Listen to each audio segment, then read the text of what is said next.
or by listening back at ttradio.org. Don't forget to like and subscribe to enjoy more live education conversation from TTR. We hope you enjoy this show. Outstanding and world-class vision and world-class this. I'm a real leadership geek, honestly. I've spent my whole career reading books and chatting to people. I just find the whole thing and the announcement, the way it's been announced, bizarre. If you could move away from a model where teachers are so intensely focused.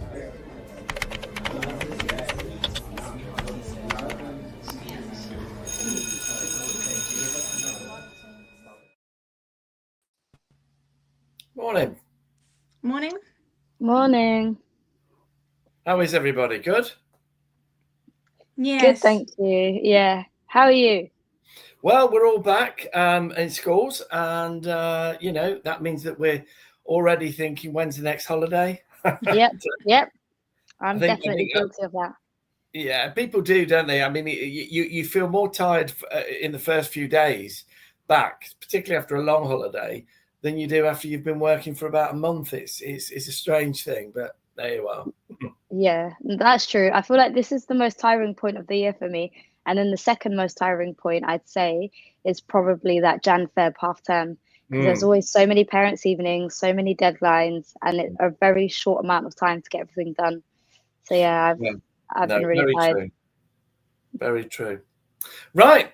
What are we kicking off with today then? So we're going to start with the Reform government would root out teachers brainwashing kids, says MP Lee Anderson. So this idea that teachers are brainwashing children, you don't learn anything in sixth form, and it's got to stop. What are your thoughts, guys? Well, I'm happy to go first on this, if you would like, because I am now a politician, I suppose. I'm a Conservative politician. I'm not Reform. To me, this demonstrates a huge problem, actually, with Reform, in that they don't seem to be working with education. They don't seem to have an interest in education. There was a journalist called Tilda Martin from Politics Home who attended their conference to see what they were saying about education, and there was very, very little. And the idea that you would alienate teachers and that whole profession, which is such a huge piece of government work, so important to our country, the idea that you would sideline those people, put their jobs under threat, accuse them of behaving in certain ways, is not ideal.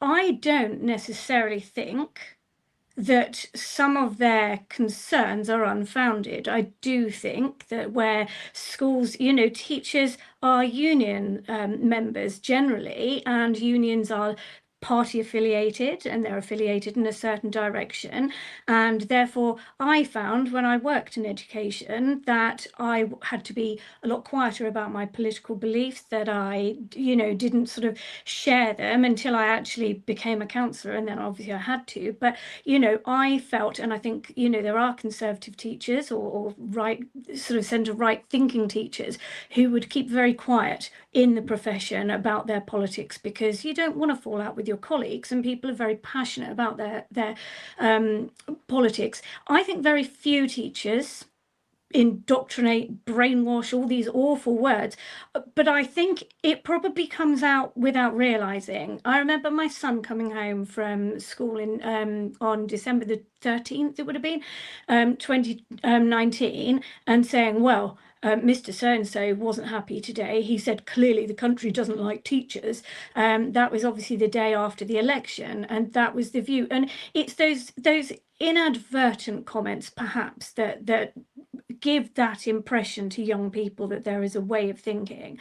When I had a group of students who came in singing Boris, Boris, Boris, they were going, and I just said, come on in, guys, come on, sit down. We haven't got time for this fuss. We've got a lot to do. I didn't say, yay, well done, boys. This is really good. Do you see what I mean? I didn't do that. But I suspect that there are other teachers who, you know, when the Jeremy Corbyn song used to be sung, who would have probably sung it along with the kids if that was what they were doing. Do you see what I mean? And I think, so I don't think there are very many teachers who would be deliberately setting out. There are some. One of my colleagues says, he's very young. He's just turned 24, but when we were elected, he was 20 still.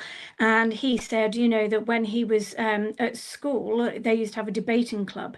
And he said the teacher used to be particularly sort of pushy, difficult with him, quite negative towards him, because he would want to debate things from a conservative point of view, and the teacher didn't like it. So there are small elements of it. I don't think it's as big as people think, and I don't think the way you go about ending any of those things is to literally say teachers are brainwashing and we're going to root them out, and because we're struggling to find teachers as it is. I think you work with schools, you find out what they are thinking, what they need, and I don't see that being able to happen in a government, potential government, that's alienated the profession. So that's my thoughts. Well, I think alienating the profession happens all the time, and it's just like cheap votes. Like, it's an easy way to take advantage of the fact that it has become, unfortunately, quite common for people to be unhappy with the school system for so many different reasons. And a lot of the time the media picks it up, and every year in September we see schools come under fire for their behavior policies, especially uniform related. So I felt like when I was reading the article, it just felt like, to me, it was kind of capitalizing on an already kind of existing and growing negativity towards schools. That's how I felt. Yeah. I mean, sorry, I was just going to say that I think that there is a you can take this at face value, or you can look behind it and see what's fueling it. And I think in that sense, both of you have touched on something. I think there is a feeling amongst a certain section of the community that people that work in schools are not people like them. That people that work in schools and in academia generally are people who represent a certain worldview, and that worldview is not one that they either understand, appreciate, or have benefited from. So from their perspective, whether that's subconscious or articulated, they feel disconnected from the school system and from probably public life in general. And as a consequence, that manifests itself in terms of challenging any of the shibboleths, the sort of supposed, basic principles and tenets of the worldview that these people are alleged to hold. I mean, it's stereotypical, isn't it? It takes the views of teachers, like you say, Lucy.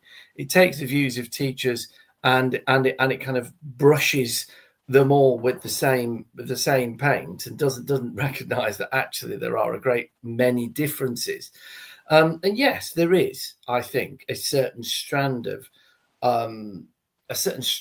person who is dogmatic and is unappreciative or doesn't want to take account of the different views that they might hear. And yeah, that's true that it's probably more biased towards a left-leaning or a more liberal-leaning point of view in education generally. But that is a long way. It's a million miles from the kind of rhetoric that we've been hearing, which is just populist stuff.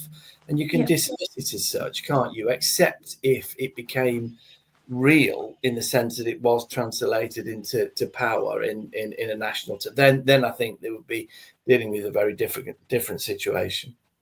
I want to say as well, I do agree with Lucy saying that there definitely have to be cases of teachers kind of sharing their own political views in schools, and I think Lucy did the right thing not kind of promoting or supporting any of that with her students. I do the same. I remember last year when we had the general election, I had pupils coming into lessons saying they were upset that Labour won. I had people saying that Keir Starmer's a thief and he's stealing money from old people. I had other people saying they wish that reform had won, and everyone was up in arms, you know, saying you're a racist. And so here and there, I do interject, and you know, I feel like it's part of British values and SMSC in schools to basically, you know, keep order in your classroom by saying actually everyone is entitled to their political views, and everyone has to tolerate and respect views even if they're different to your own. And you can't be calling, you know, other people's names, like you can't accuse them of things like racism because of their political views or their parents' political views. So here and there I interject, which I feel like is my contribution as a teacher. There's loads of times I've been asked, what are my views? Or, you know, who do I vote for? I've never answered that question. Even things like, you know, when it's public knowledge that teachers might be going on strike in a school, or there have been complaints about things like academization, I've not shared my views with pupils because I'm very careful to not influence them as someone in a position of influence over them in quite a critical window of their lives. Like, I'm very conscious of the fact that I shouldn't do that. But I do feel like with a lot of this reform stuff against schools, like I do feel like, I mean, I'm not saying that, you know, reform voters are racist. I literally just said, you know, I defend pupils who've been accused of that before. But I did also feel like some of it was influenced by America and, you know, this kind of patriotism that they have there. Like, everyone, no matter where you're from. I mean, I'm not American, so like maybe what I'm saying isn't accurate, but my perception has always been that in America, no matter where you're from, you could always have an identity as an American. Whereas here, I feel like patriotism often has kind of been associated with racism or suspicions that people might be hostile towards other people. You know, I've always known people who've been fearful of the England flag, or if they've gone into an area where the England flag is displayed, it's something, you know, they find scary, and for various reasons. Whereas in America, there are loads of schools, I believe, that even sing the national anthem every day, and no matter where you're from or how long you've been there, you can always have an identity as an American. And I do also feel like some of some of the stuff that's coming out from reform, unfortunately, I do feel like when it relates to patriotism, I do feel like some of it has also come off the back of a general anti-immigration sentiment as well. Yeah, I don't think you're wrong. Carl, can I get you to hold your thought for 1 minute? Because I wanted to tell you and listeners about Hachette Learning. So this show is brought to you in partnership with Hachette Learning, publishers of professional development books and resources that support great teaching and learning in schools around the world. Level up your professional development today and visit www.hachetteLearning.com to explore the full range of titles. And I also wanted to talk about the Chalk and Talk podcast. If you're looking for another great education podcast, check out Chalk and Talk with Anna Stokey. Anna is a passionate advocate for evidence-based maths education for students of all ages. On her podcast, she talks about everything from effective teaching methods and how-to guides for teaching maths facts to tips for evaluating research show claims. She brings on top-notch guests, educators, researchers and policymakers, and discusses issues and directly impact teachers and students. Chalk and Talk is for anyone interested in education. Find it wherever you get your podcasts. So, Carl, you were going to say something. No, well, I think it's worrying only in that, of course, some people who are speaking for reform are suggesting that they're actually at the vanguard of free speech and that they're the defenders of free speech, although that was very much called out in the US congressional committee that was interviewing Nigel Farage, I think, the other week. But they say, and it's a classic tactic of the far right, to say that what they're doing is defending free speech against those who are seeking to shut it down.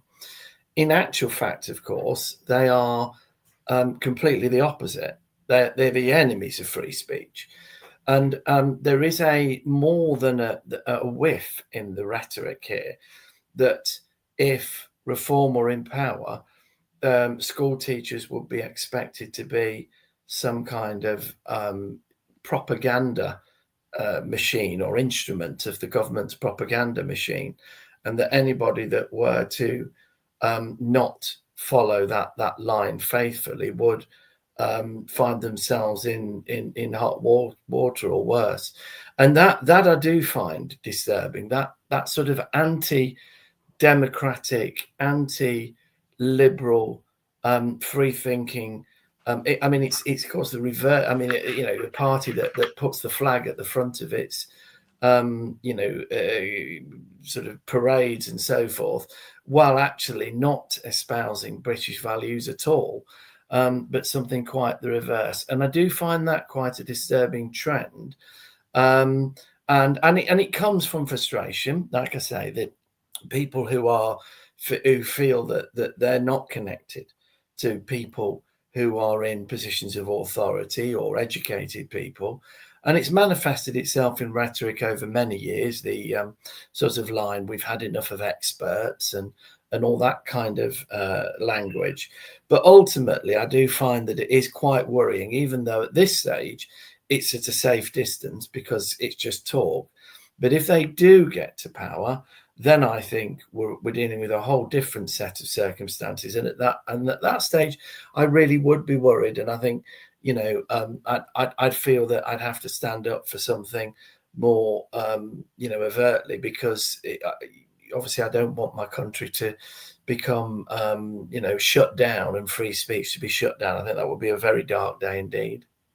I think, so I'm not one to defend reform, but I know that they get very upset about being called far right. They're populists. They are a populist party. They're actually quite left, economically left actually in a lot of their ways. So they are sort of all things to all people, and that's the problem. They will have to get around the table with educators, with leaders in education, and then you will probably see them water down, as they do with everything, water down those the words they've said, and we didn't quite mean it like that, and we're not saying we're going to hound teachers up the profession, and so I can see all of that. Actually, something that I found a little bit more worrying that this Tilda Martin had noted was that in one part they've got somebody who used to be the chairman, Zia Youssef, and I don't know what he does now, he's got another role, and he said that he questioned the purpose of the education system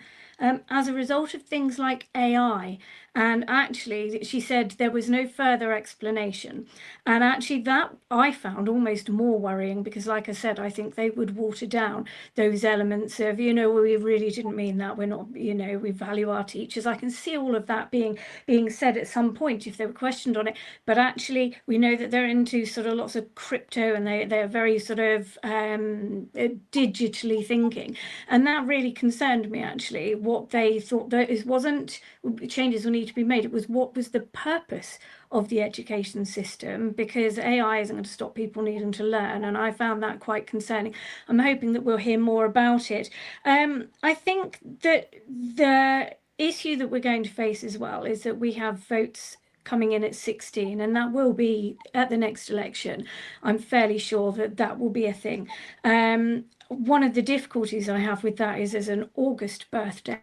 Unless they have elections in the Septembers from then on, I would always be sat in a classroom with everyone else talking about who they're going to vote for, and I wouldn't be able to participate. And I think that would be, I know you can have that at A level, but there are fewer of you, and you've got sort of more space to get around and away and things. And, so I think that we would have to actually pull back on election talk at that point a bit more in schools, because that freedom, that fundamental right to vote in the way that you believe is the best way for your country will apply to those 16-year-olds as much as anyone else. And we hold mock elections and things in schools, and they've always been really interesting, but I wonder whether we will have to look at that, at things that could influence outcomes. Do you see what I mean? I don't know how it will work, but I think that that's something that schools will have to be very much more conscious of,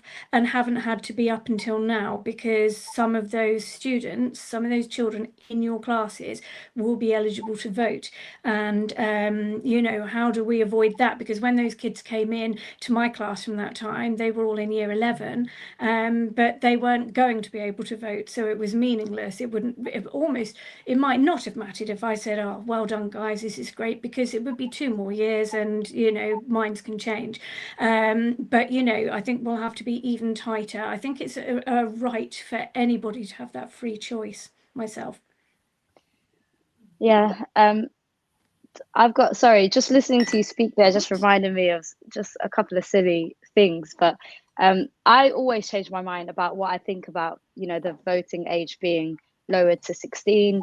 I wouldn't say I'm generally against it, but I'm also very conscious of the fact that it's a time in, children's life where they change so much. And it's, really likely that even a decade later or less, that, a lot of their views will have changed on so many things.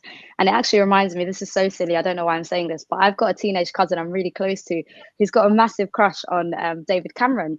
And the reason I bring this up is because on TikTok there's something called edits of politicians, where you put, I don't know, some sort of song over it, and you just kind of put together a compilation of pictures and videos of them over a song, and children save them. She's got loads of edits saved of David Cameron. She would have been, she's born in 2006, so she would have been, really small really young in the time that he was in power, and can't really appreciate or really understand. I don't think she really has conscious memory of the time when, David Cameron was running the country. But I just find that really funny, and that's just one example.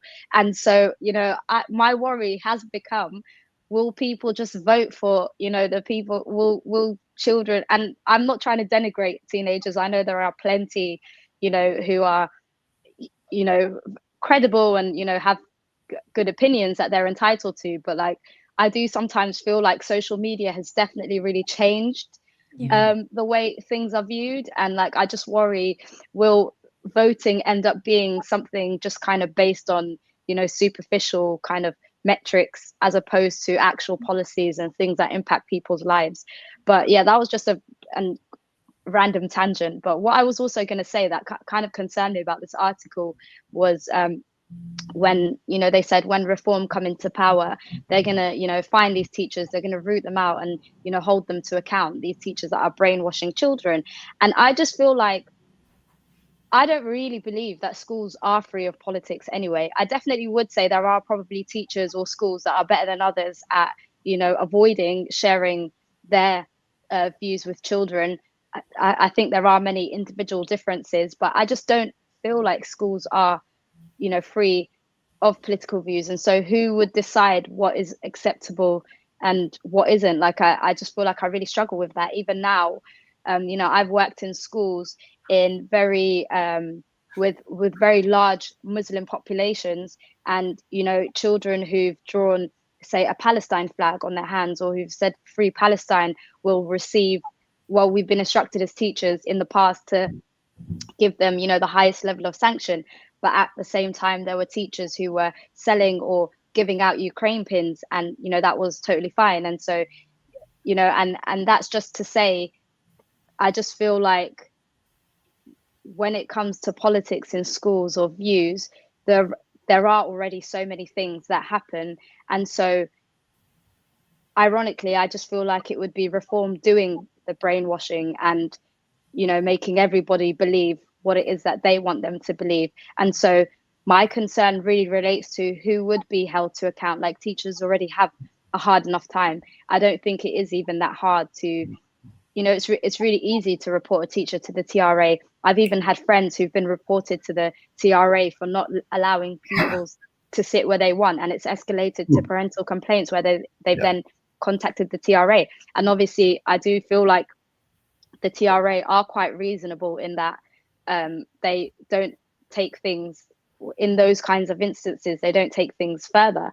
But I just worry about the future of teaching and the career of teachers and what's going to happen, because I think what's going to end up happening is you know, depending on your background or who you are or the religion you belong to or the race that you belong to, you're going to have to prove yourself. Some people are going to be in a position where they're going to have to prove, you know, that their views align with Britain more than others when they haven't ever done anything wrong.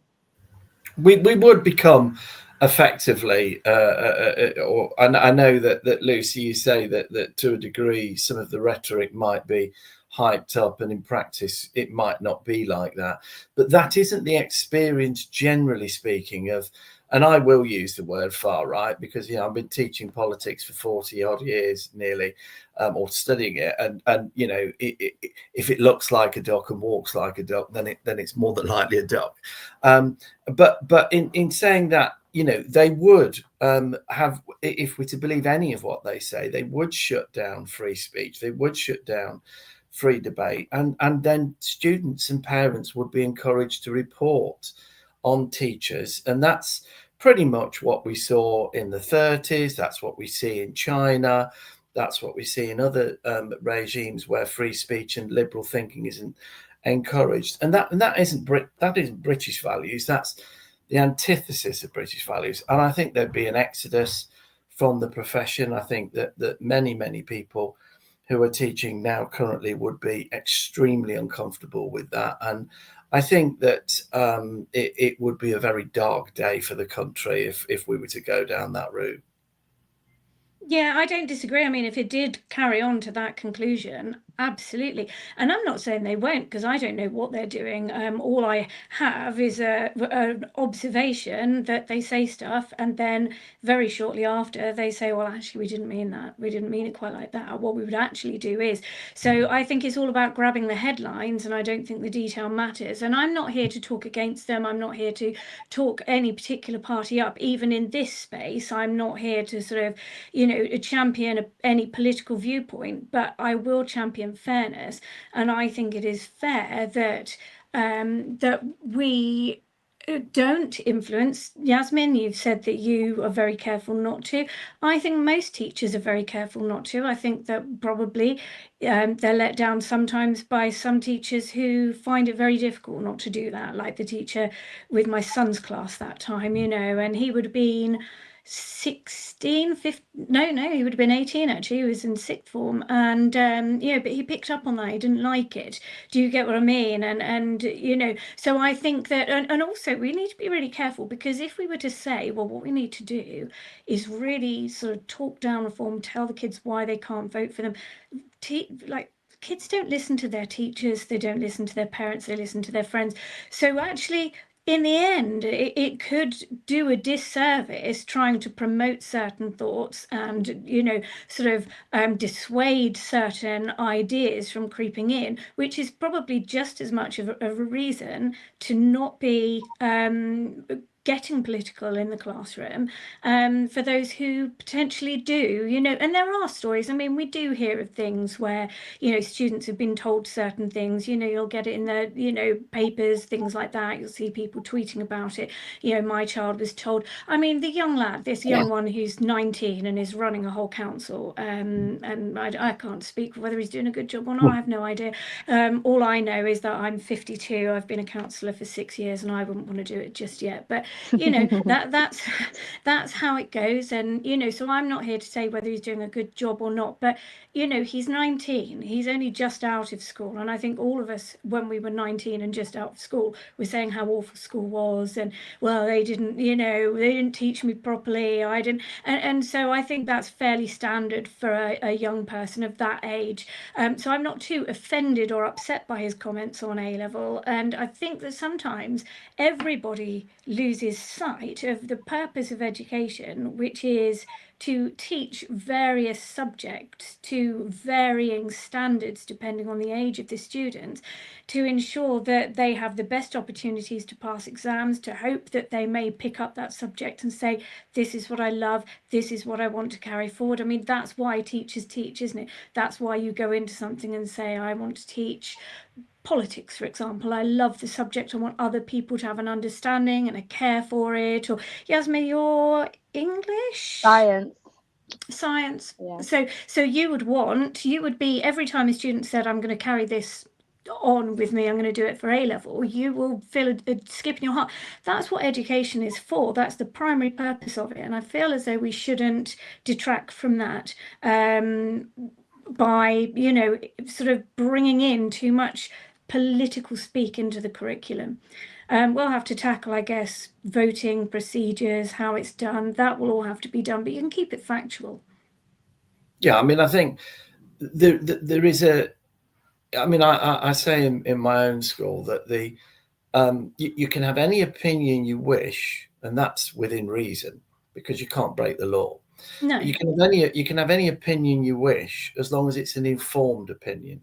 Yeah. It's about teaching people the value of being educated and the value of striving to find the truth. It's a concept rather than an objective, factual entity, as it were. The striving to find the truth and the having a mind which is open and is prepared to listen and prepared to think. Those are the things that I think in education, hopefully we develop in young people, and their respect for that.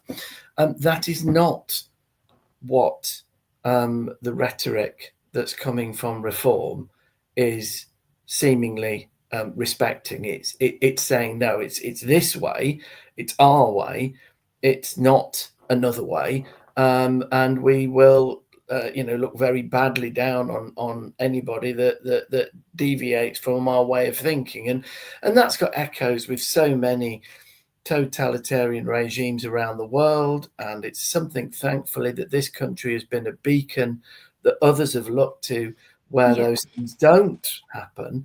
And it seems to me that there's an ugliness about it, which to me it poisons the national discourse, and to me it is a worrying development. And the comments that are made are, I think, ones that teachers have to be very clear and not representative of their views, because they're very different to the way that most of us think and operate in schools and in education generally.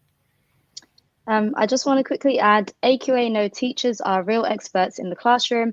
That's why they work closely with teachers like you, combining your insight with their assessment expertise to create resources, tools, training, and guidance that genuinely make a difference. They're the UK's most chosen assessment organisation, so chances are you already know their work. And as we head into a new school year, AQA are focused on helping teachers feel supported and ready. If you want to find out more about how they're working with teachers like you, just head to their website or search AQA.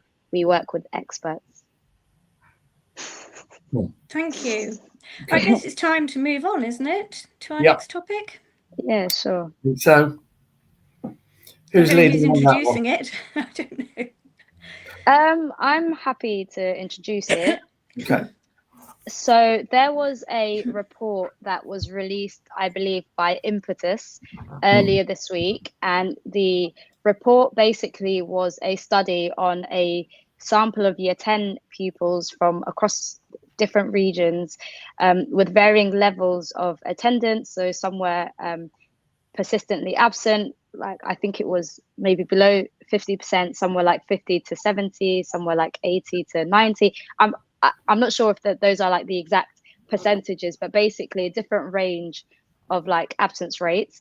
And they were basically asked about their views on school, what was contributing to why they were missing a lot of school. And there were all sorts of interesting things that came out of that report.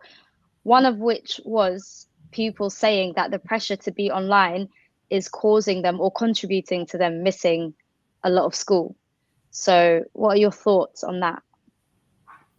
Well, I'm not at all surprised, to be honest with you. I don't know if you're the same.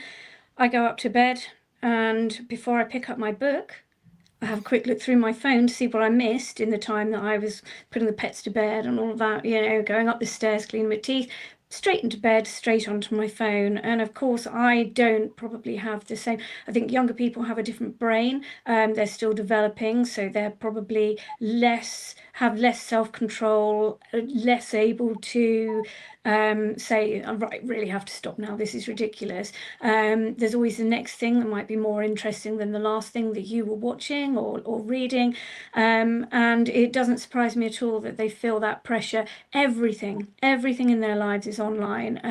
I think the article that Tom shared said about how, when I was young, I was at school in the sort of 70s and the 80s, and I went to school because that was where I saw my friends. And sometimes I saw them after school, but school, you were guaranteed to see your friends and have a good time with them. I didn't go for the education, to be honest with you. I'm sorry about that, but for me it was a big social day, and it was great fun. I really enjoyed it. So now you don't need to go anywhere to be with you. In fact, going and being with friends is irritating. It's annoying because you can't turn them off. You can't look at something else if you don't like what they're saying, and so why would you bother when it's all on your phone? I can understand it. Yeah, article, oh yeah, go on, Carl. So no, Yasmin, go for it. So thanks. So the article also mentioned a lot of presenteeism and children spending a lot of time gaming late at night or talking to their friends in group chats. And exactly as you said, Lucy, like school, I guess, was once a time where you went there to see your friends and you left them there at the end of the day and went home to, your other life. But now it's kind of everything's sort of merged. And I think there is definitely a lot of truth to that. Sometimes I've confiscated phones at school, and a lot of the time, sometimes people turn their phone off because they just find it intrusive. Like, I've never unlocked a pupil's phone, I just take it and put it away. But I remember a time I left a bunch of phones I'd confiscated on my desk, and I was just working on the computer, and the volume of notifications genuinely scared me, especially from apps like Snapchat, where children can sometimes spend their whole night, talking to their friends in a group chat because of, the concept of things like FOMO and, the fear of missing out, so to speak. And, I'm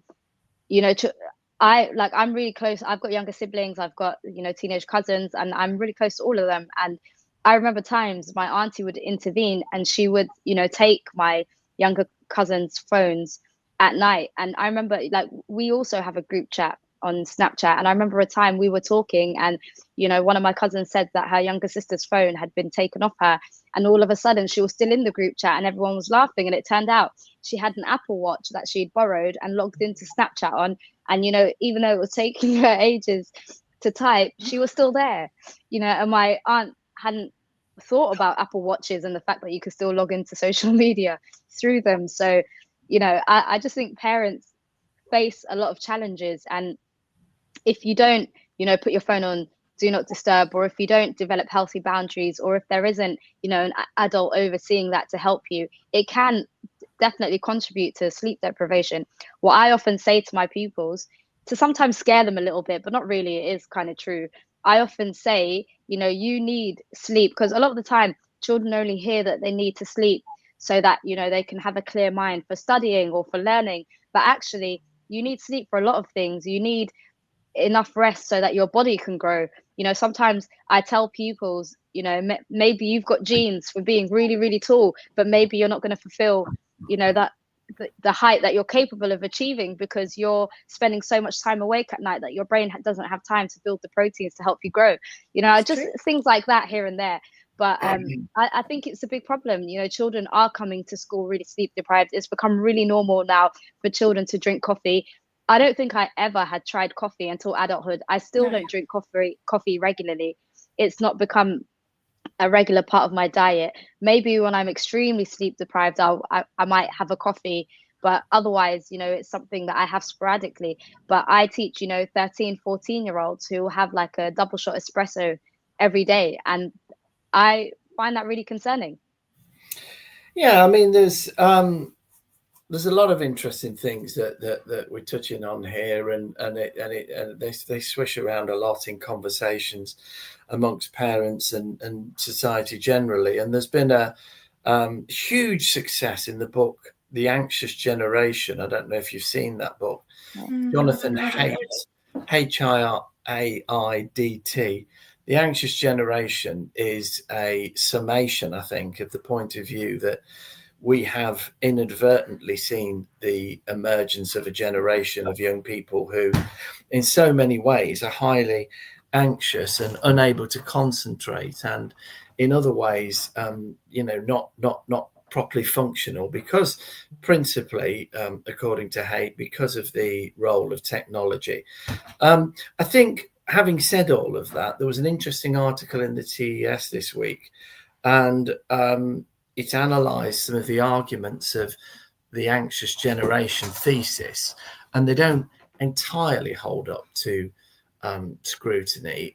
There is no actual hard evidence behind a lot of the claims that are made in the book and in this area generally. So I think we have to be careful to separate the emotion and the instinct that we might have as people who are a little bit older and come from a different generation, and look at what actually the science, if there is any, is saying. And the truth is there isn't.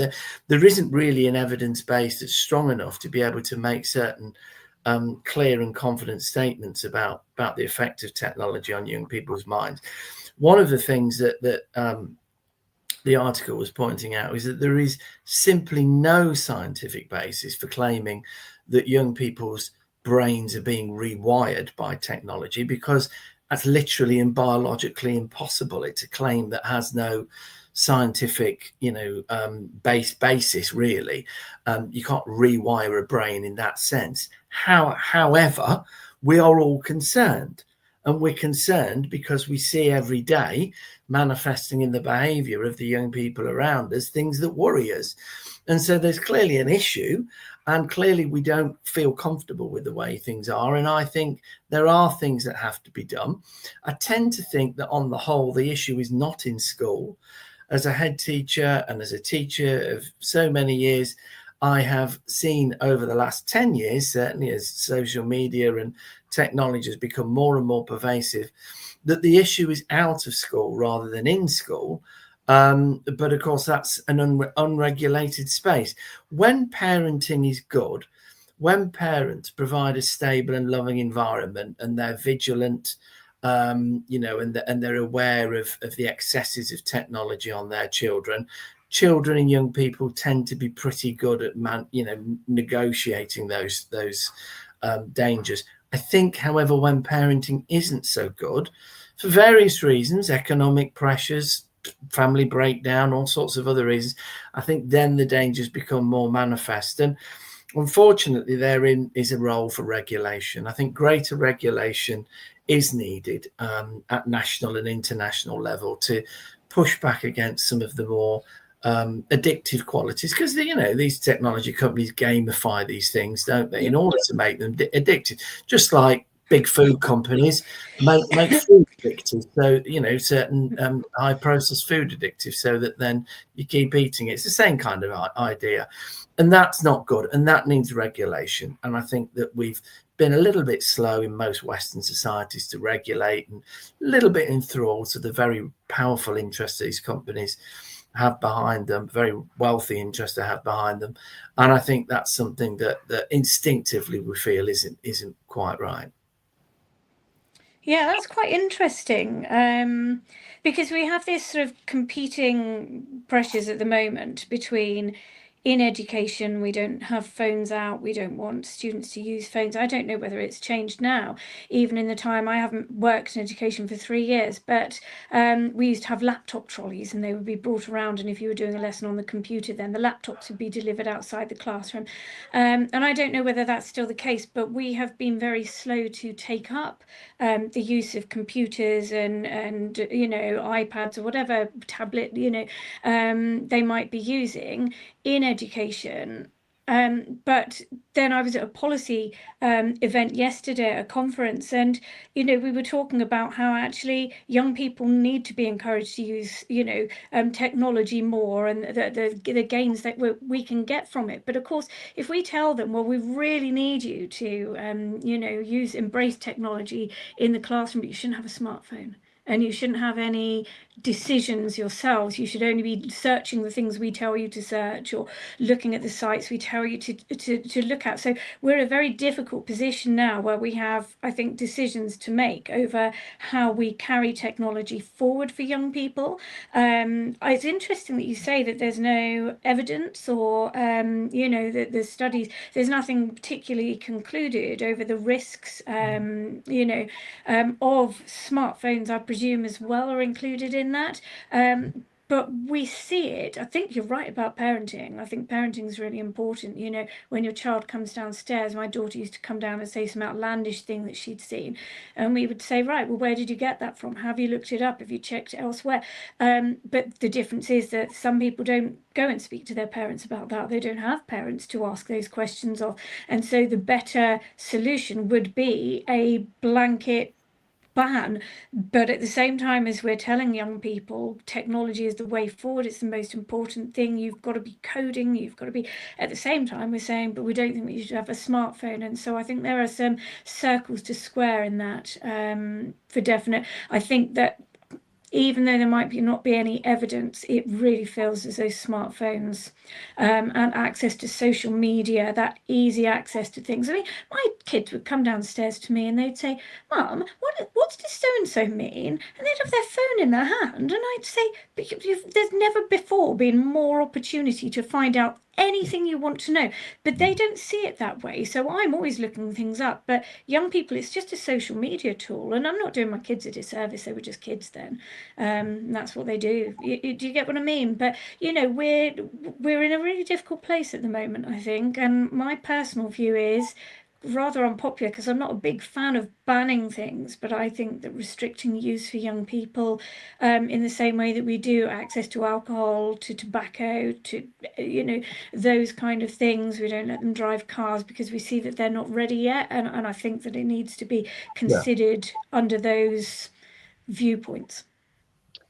Yeah, but I also feel like technology has advanced so much that you can kind of like circumvent that or find ways around. Even something as simple as a VPN would override any kind of national phone regulation, because you can just download an app that will change your location or hide the fact that you're in the UK. So I just feel like if we ban things, children are just going to find a way around it. But just out of curiosity, have either of you ever seen the Netflix documentary called The Social Dilemma? No. So it's I saw it years ago, but like it just reminded me of this. But it was basically some of the people that have in America, in Silicon Valley, who've designed a lot of the social media apps that are really popular today, and talking about certain features that they added to these apps to make them particularly addictive. A bit like if you've ever used X on your phone with volume, when you scroll up, when you pull your screen down to like refresh your timeline, it makes a sound. And how they've added features like that so that you can continue to keep refreshing and keep consuming content. But another thing I wanted to mention about this article that I found quite interesting was the argument that sanctions, so like fines and things like that on families because of the attendance on their children, isn't helpful and can actually be more harmful. That's one of the things that the report found, and I found that really interesting. My role last year, one of my senior leadership responsibilities was working with children who were persistently absent from school, and every single child that I was working with had a very different set of circumstances and very different kind of family situation or reasons for not being in school. But sometimes, like, I worked with children who had never attended school on one particular day of the week, and when I really looked into it and looked into their timetable and spoke to them, I figured out it was just because they were avoiding PE. They didn't want to go to PE, so they never came to school on a particular day of the week. And there were other instances where obviously not to really get into much because I obviously for safeguarding reasons, but there were other instances where the reason why a pupil wasn't coming into school was because they weren't happy with being in the same class as a particular pupil, because they felt kind of rejected by this child who may have had no idea, and things like that. And so those kinds of ones were a lot easier to resolve, a lot easier to work around. But then there were other more complex cases where, I was working with a child who I couldn't get to come to school at all, no matter what I tried, no matter what rewards or incentives I created. And I was out with a friend of mine who works in another school nearby that I used to work with, and I was just kind of talking about it one day and asking for advice, because my friend was in a pastoral role.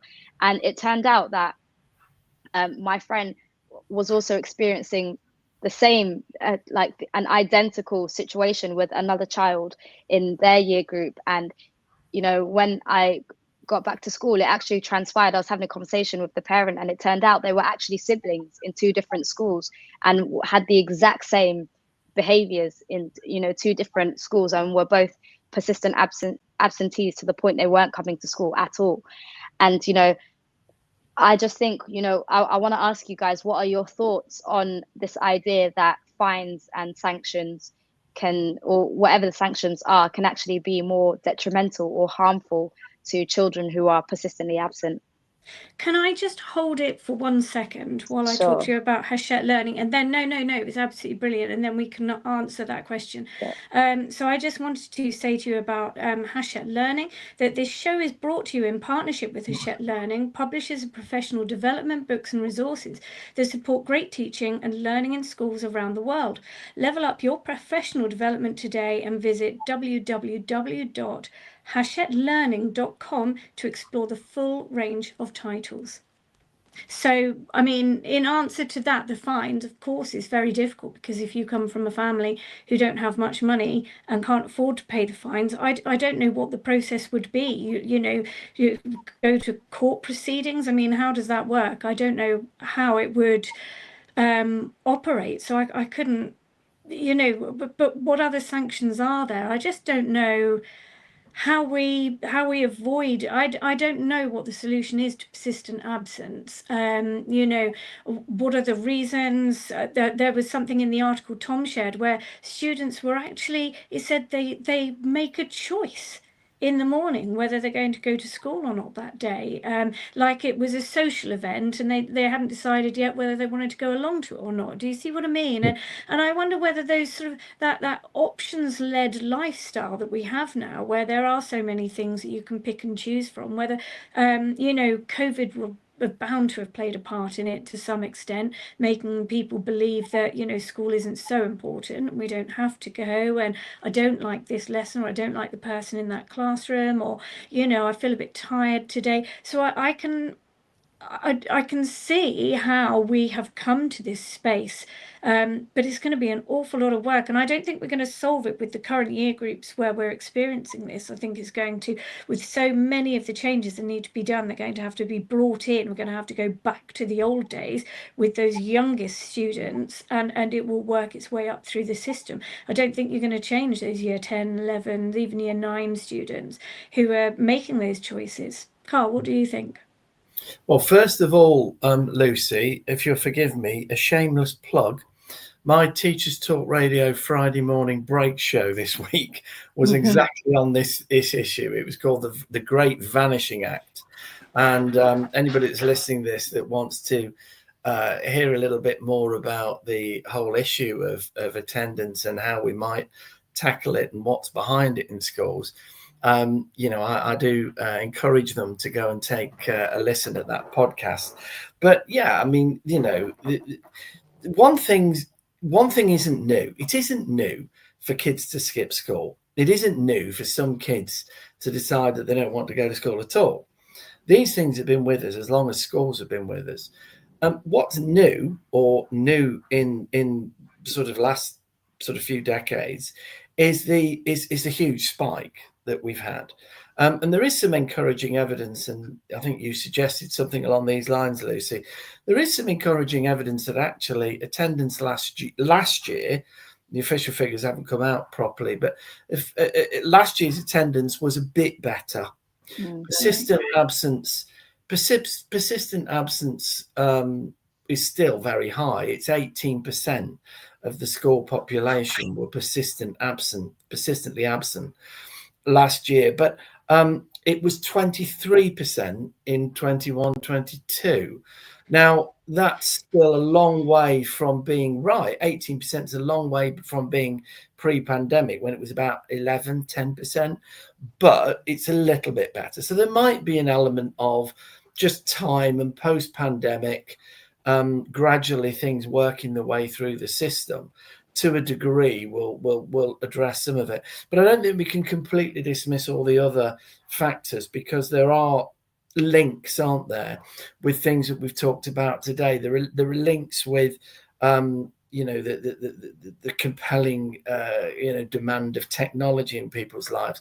There are links with the mental health, the spike in mental health problems that we've had with young people.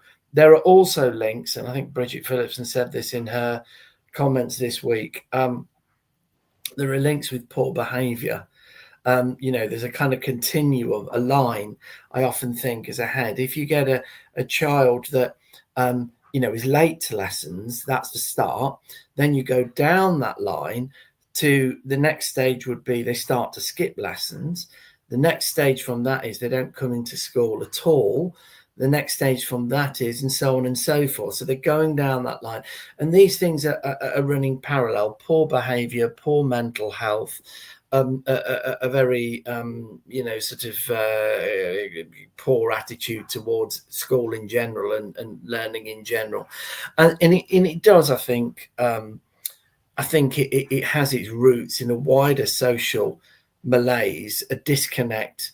And I talked about this earlier because I think it is at the root cause of a lot of these things, that society has become so unequal over the last 20 years, 30 years, so unequal and so divided. And in so way, there are almost like two different communities that hardly recognize one another in their attitudes to things. And that manifests itself in schools as it does in so many other areas of life. And we've got to find ways of coming together and bridging that gap. And I'm afraid school attendance is just another manifestation of that. But there are so many different elements to this debate. And I think it's a large and complex one. And it's not easy for schools. It's very, very hard, because there's some things that are well beyond their capacity. They can't solve poverty. They can't solve widening inequality. These things are at a national level, and they've got to be addressed in order for the wider social problems to resolve themselves. But it is a big problem, and I think I hope that it'll get a little bit better this year again. Well, if it's going in the right direction, that's helpful. Yeah, that's promising. But the numbers are huge. It's eye-watering, isn't it? They are huge. And I think anybody that believes in education and believes in the power and value of education, and Lucy, you say, well, I didn't go to school to be educated particularly. I went because of my friends, and I'm sure most young people would say something similar. But you were educated nevertheless. Yeah, absolutely. You still went in, yeah. whether you wanted it to or not, it did. And that's the role as an adult and as a person that's got a bit more life experience and understanding of the world. You see that young people need things that they don't necessarily want at that moment. And for people that believe in education, it's particularly difficult to figure out how to get other people to take the same view when they have become so disconnected from what a school is, what education is. For them, for these families, education is run for people who aren't like them. It's made by people who aren't like them, and they don't see how education will change anything in their lives. So it's quite difficult to bridge that gap. And I think actually that ties into that discussion that we had in the first half of the show, which is that it is incumbent on politicians and political parties to promote education as a force for good, because it is a force for good. It is so important that young people have that access. I've spoken before about how I used to tell my students, the reluctant ones, that you had children in other countries who'd have to walk miles, you know, in all different sort of kinds of discomfort or difficulties, because they wanted an access to an education. And where it is just so available here, it's almost become a take it or leave it in some people's minds. And I think if we lose the parents, if we lose the adults who should be believing in education, then we lose those children too. So it's really important that we keep up the relevance of education. I mean, politicians promoting education, I personally won't hold my breath. But I will also just add quickly. So once more, AQA know teachers are the real experts in the classroom. That's why they work closely with teachers like you, combining your insight with their assessment expertise to create resources, tools, training and guidance that genuinely make a difference. They're the UK's most chosen assessment organisation, so chances are you already know their work. And as we head into a new school year, AQA are focused on helping teachers feel supported and ready. If you want to find out more, you can visit their website or search AQA We Work With Experts. This has been a really nice chat, guys. I've actually really enjoyed it. It has been. I've got something to talk to you about as well, which is the Teachers Talk Humanities. Are you a teacher of history, geography or RS? If so, get along to Manchester on Saturday the 20th of September for TTR Humanities, a day of CPD and networking brought to you for free. Grab your tickets on the pinned post on the TTR X account or visit the website at ttradio.org/events.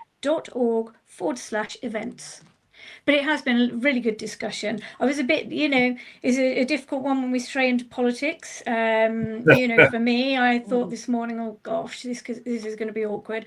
But it's been really good. So thank you. Absolutely, yeah. Good to speak. Lovely. I'm going to watch my outstanding and world-class vision, world-class this. I'm a real leadership geek, honestly. I've spent my whole career reading books and chatting to people. I just find the whole thing and the announcement, the way it's been announced, bizarre. If you could move away from a model where teachers are so intensely focused.